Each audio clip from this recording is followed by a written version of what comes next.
Bueno, ¿qué define a un buen atleta? El otro día subí un vídeo en el que simplemente charlaba y hoy mi intención es lo mismo, pararme aquí con un cafecito, charlar un poco sobre qué define a un gran atleta. Y esto es una de las cosas que quizás a lo mejor no tienen mucho que ver con la programación, no tienen que ver mucho con la periodización, pero son cosas que a mí realmente me gusta preguntarme. ¿Y por qué? Porque en el otro vídeo, realmente si te has metido en este vídeo también casi que te recomiendo que te vayas al otro, creo que son 15 minutos simplemente charlando sobre qué define a un gran entrenador.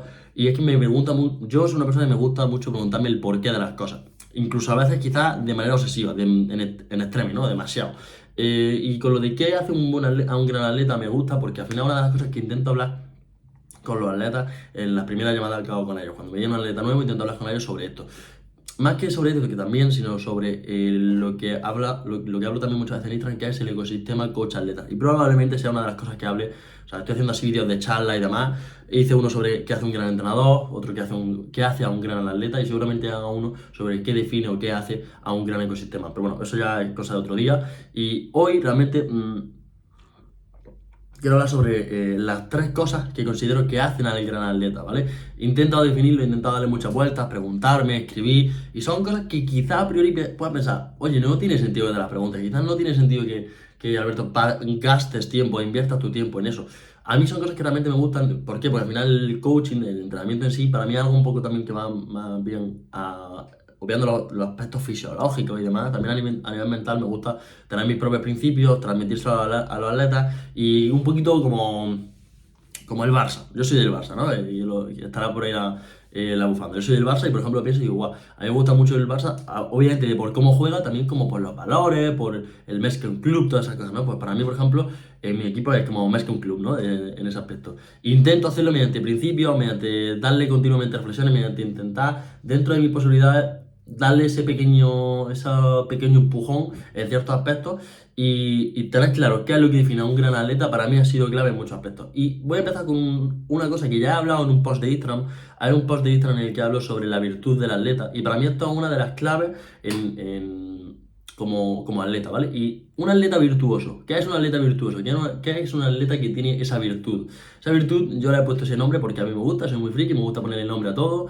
Y lo de la virtud yo lo defino como, lo tengo ahí apuntado como tres adjetivos, ¿no? Ese atleta ha de ser un worker, ha de ser un underdog y ha de ser un rookie. Lo tengo ahí apuntado y os leo literalmente. Virtud del atleta, worker, da lo mejor de sí mismo durante el tiempo necesario. ¿Esto qué va? Esto va relacionado, otra de las reflexiones que me sigue en Instagram ya sabrá que todo está un poquito relacionado, que es con lo del input. Un worker es una persona que da un input durante el tiempo necesario. Un input es básicamente lo que tú trabajas. Está el input y está el output. Tengo aquí una libretita, mientras voy hablando voy buscando un dibujo que hice hace no mucho. Y es básicamente en el que hablo sobre que tú puedes resultar, o sea, el output digamos que es el resultado, ¿no? El output es aquello que obtienes, el total quizás, ¿no? Y el input es lo que tú trabajas. Mucha gente se define a sí misma por su output. Y voy a hacer aquí aquí no se ve muy bien, pero bueno, este es el input, este es el output y este es el proceso, que bueno, esto es un poco, va un poco más allá, pero bueno, tampoco voy a dar mucha chapa. Y como digo, tú puedes dar un input de la hostia y el output no está de acorde. Y un worker es aquel que su valía la ve en el input.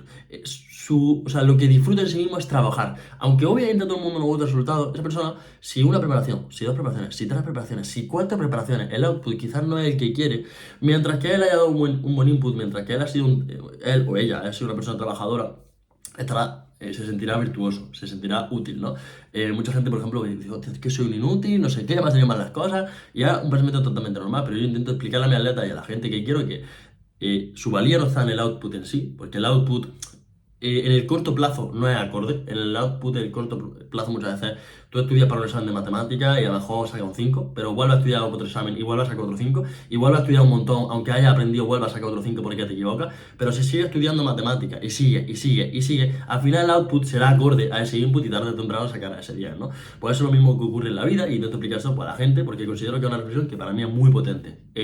Vincular tu valía como persona o como powerlifter o como lo que sea al input, no tanto al output. Aunque el output está bien, para mí es muy importante entender que lo realmente importante es el input. Luego, aparte de ser un worker, debes de tener, yo puse en un post, rookie mentality, debes ser un rookie. ¿Un rookie quién es? Un rookie es una persona, un novato, un aspirante. Tienes que tener esa mentalidad de siempre puedes mejorar, siempre puedes seguir, aunque te consideres muy bueno, siempre tienes que tener esa mentalidad de rookie, de aspirante, de seguir mejorando, y ya, y si eso lo combinas con eso, el worker, ¿no? Trabajan mucho y siempre tienen mentalidad de puedo seguir mejorando, siempre hay pequeñas mejoras que puedo llegar a hacer, y para mí son muy importantes. Y luego, underdog, Leo, es persona que no crea excusas, entiende la presión como un privilegio y el dolor como un filtro para los mediocres. Mediocre, entiéndase como eh, normal, ¿vale? Mediocre, no me refiero a algo malo, sino simplemente normal.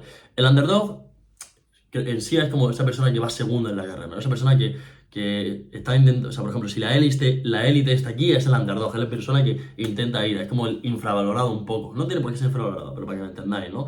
Por ejemplo, Goku y Vegeta, quien haya visto Dragon Ball, pues Vegeta es el underdog, Vegeta es el tío que pues tiene que trabajar más que Goku, pues para mí eso es el underdog, ¿no? Y que me pongo a pensar, por ejemplo, en Vegeta, que no lo he visto, es un personaje de Dragon Ball, un anime, una serie que he visto yo y creo que todos los niños de mi edad. Y a una persona que no pone excusa, que, oye, pues Goku hace menos entrenamiento que yo y es más fuerte, no pasa nada, no es una excusa. Esa presión de que, por ejemplo, hago el símil con Vegeta, ¿no? Pues porque lo he sacado. De que él tenía que ser el Super Saiyan, el primer Super Saiyan o no sé qué, pues eso es una presión y él, pues en parte también lo utiliza como un privilegio para seguir entrenando, para hacerse más fuerte. Y luego, por ejemplo, él no es el primero y es Goku, más presión, pero lo sigue utilizando para trabajar. Y luego el dolor en sí, el dolor o el pasarlo mal. Yo, por ejemplo, pienso en el dolor no como algo malo, sino incluso como algo bueno.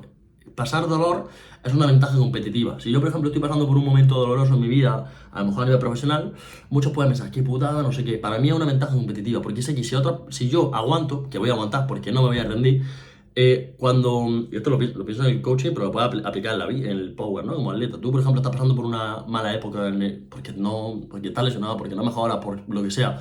Ese dolor que está pasando es una ventaja competitiva, porque si tú pasas ese filtro, va a haber gente que se quede por detrás, va a haber gente que no pase ese filtro. Y eso va a significar que si tú has pasado ese filtro de dolor y otra gente no lo ha pasado, pues básicamente está un pasito por delante. Es como ese filtro que pasa la gente no mediocre. Entiéndase no mediocre, insisto, como persona normal, no como algo malo, ¿vale? Es el filtro para los mediocres. Cuando tú pasas un filtro de dolor, eres menos mediocre. Cuando pasa otro, eres menos mediocre. Cuanto más filtro de dolor pasa, menos gente está dispuesta a pasar ese filtro y más difícil es llegar a esa cima, ¿no? Y simplemente entiendo que cuando hay dolor es probablemente porque estoy en el camino correcto, porque seguramente es el sitio donde también hay crecimiento. El sitio, o sea, es como el camino hacia el infierno parece el cielo y el camino hacia el cielo parece el infierno.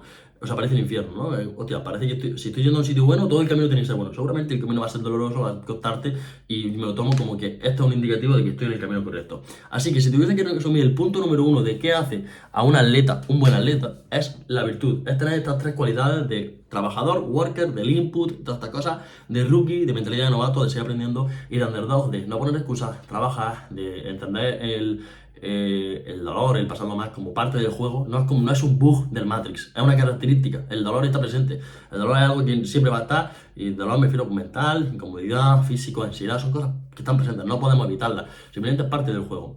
Pues si eres una persona que más o menos concibe estas tres cosas, más o menos, digamos que en cierta manera eres un rookie, un worker, un underdog, para mí eso es ser un atleta virtuoso. Luego hay otros dos aspectos que son muy importantes, y es, número uno, bueno, número dos, la paciencia, ¿no? La paciencia, ¿qué es? La paciencia básicamente me refiero a que tú puedes ser este atleta virtuoso durante muy poco tiempo. Lo ideal es serlo durante mucho tiempo. Si eres este atleta virtuoso que tiene estas tres actitudes durante mucho tiempo, seguramente llegará a donde quiera llegar. Y esto solo se hace mediante paciencia. Paciencia es uno de los recursos que menos se ve actualmente prácticamente, porque el talento es escaso, ¿no? Pero la paciencia yo creo que es todavía más escasa, sobre todo en el punto en el que estamos en la vida, porque en la sociedad actual, yo creo, no estoy viviendo ni el café.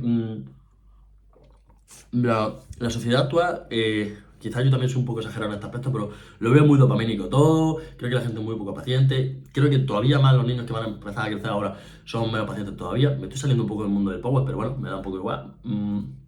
Y creo que esto también se refleja en el power, pero en todo en la vida. Hay gente que no es paciente, hay gente que quiere todo ya y que, bueno, oye, voy a ser este atleta virtuoso, estoy a muerte, pero estamos muertos un mes. No, lo importante es esa consistencia, esa capacidad de hacerlo durante mucho tiempo. De hecho, hay una cosa que creo que lo dije en un post, o no sé si lo he subido ya, o lo he dejado hecho, o no sé. Realmente una reflexión que escuché un día, y es que, algo así, no sé si le estoy diciendo exactamente así, pero es que para ser el top 1% de podcast del mundo, no tienes que hacer nada más y nada menos que subir 21 podcasts. O sea, el 99% de podcasts creo que se quedan en el episodio número 20. 20 episodios, no es nada. O sea, eso es absolutamente nada. Eso es una semana cada podcast. O sea, 20 semanas, ni medio año. Estamos hablando de que para simplemente ser el top 1, tienes que hacer durante 21 semanas un podcast cada semana. No es nada. Y esto es como una métrica, ¿no? Un dato que a mí me hace ver que la gente es muy poco paciente, muy poco consistente. Yo, por ejemplo, una de las cosas que intento trabajar, porque no es algo innato en mí, es algo que nos cuesta, no quiero que penséis como, oh, este Alberto es que es paciente de por sí. No, Alberto, por ejemplo, también tiene momentos de quiero las cosas ya, y yo veo a un entrenador que a lo mejor veo que le va mejor que a mí en algún aspecto, y a mí también o sea, no es que me moleste, pero digo, hostia, a mí me gustaría también estar en ese punto, pero es natural, pero yo hago el esfuerzo y intento poner mi mente en un punto en el que yo intento ser paciente, intento valorar lo que tengo, no intento valorar lo que no tengo. Esto de la paciencia es importante porque si tú, por ejemplo, solo quieres ser entrenador porque tienes una meta de dinero, de no sé qué, no sé cuánto, probablemente no vas a ser muy paciente. Pero en mi caso, una cosa que intento repetir mucho es que a mí me quedan 40 años en este deporte. Yo tengo 22, pues seguramente con 60 años, tengo más o menos 60 y poco, estaré ya terminando, ¿no? Digo, pues me quedan 40 años. Es una forma de verlo que digo, sé que voy a estar, o sea, sé que todo lo que me planteo, más o menos, va a salir. ¿Qué ocurre? Y muchas veces somos poco pacientes, queremos todo ya, y al final es una cosa que juega en nuestra contra. Y por eso digo que ser paciente es importante. Si tú eres capaz de subir 22 podcasts, ya vas a estar por encima del top 1%. Si tú eres capaz de estar en el mundo del coaching, ya no en el coaching, en el mundo como tú como atleta, si tú eres capaz de estar entrenando durante 10 años, estás probablemente en el top 1%. Es que seguramente lo estás. ¿Qué ocurre? Que la gente piensa en esto como un año, 2 años, 3 años. Si eres capaz de mantener esa actitud de virtuoso durante un largo periodo de tiempo, todo sale. Y hay una cosa que también creo que tranquiliza al atleta. Si dice, oye, sé paciente, ¿cuánto tiempo quieres hacer esto? Y si te dicen, toda la vida, pues tranquilo, no pasa nada. Una preparación mala, 2 preparaciones malas, 10 preparaciones malas, no pasa nada. Pues si vas hasta 50 años haciendo power o llevamos 50 años practicando deporte de fuerza, pues 5, 6, 7, 10 preparaciones malas no es nada. Si es que 10 preparaciones que son, ¿cuántas preparaciones hace el año? 2, 3. Pero tío, si es que entonces, ¿qué estás diciendo? Que 2 de las preparaciones, o sea, 10 de las preparaciones de 50 que has hecho han ido mal, y seguramente no han ido mal, porque seguramente el trabajo siempre lo has puesto y el esfuerzo siempre vale la pena, y tarde o temprano va a salir a reducir ese trabajo. Simplemente en el momento del output no ha salido tal y como quería. Pues no pasa nada, y una cosa que creo que es muy importante explicar sobre la atleta. Así que número 1, virtud, número 2, paciencia, y número 3, voy a hablar sobre el ecosistema. No voy a enrollarme mucho porque quiero hablar un poquito sobre esto, pero para mí el ecosistema, lo tengo aquí, es básicamente como que el atleta entienda o sea, tu coach no es una persona que te manda una Excel a sacar, no es una persona que te manda el entrenamiento. Para mí hay un proyecto, hay un vínculo, hay un sistema, hay cosas detrás de ese ecosistema, y es muy importante cuidarle. Cuando un atleta entiende lo que es el ecosistema, entiende lo que es un proyecto, el vínculo, todas estas cosas que digo yo, para mí es clave. Ya no solo que sea worker, underdog y todas esas cosas que pongo yo de nombre, y que sea paciente, sino que también sea capaz de crear junto a su entrenador un buen ecosistema de trabajo para el coach, para el atleta, y que haya un buen entorno. Y eso es muy importante, porque mucha gente percibe como, no, el entrenador me tiene que mandar las cosas. No, para mí no va así. Para mí es muy importante, como ya he dicho, soy del Barça, me gusta mucho la Masía, y hay unas cosas de las que yo creo que me ha hecho ver el entrenamiento también de esta manera de, no soy solo tu entrenador, no soy solo te mando, yo no quiero solo mandarte una Excel, yo no quiero solo que le pegas pata a la pelota, yo quiero yo quiero ser partícipe de esa creación de un proyecto contigo. Y si pues tu total máximo en tu vida va a ser 700, que son 700, y que estamos juntos en esto, y en parte yo quiero apreciar a esa persona. No es solo como, nada, yo no quiero simplemente mandarte la Excel y ya está, yo quiero crear algo en conjunto. Y para mí es una cosa muy importante, pero bueno, tampoco me quiero exceder mucho en esto, ya haré un vídeo sobre el ecosistema específicamente, porque tengo también otras cosas apuntadas sobre esto. Y nada, señores, otra charlita que al final no me he bebido nada del café, me pondré ahora seguramente a seguir trabajando en el café. Y muchas gracias que se haya quedado hasta aquí. Me agradecería muchísimo un mensajito y un me gusta, ¿vale?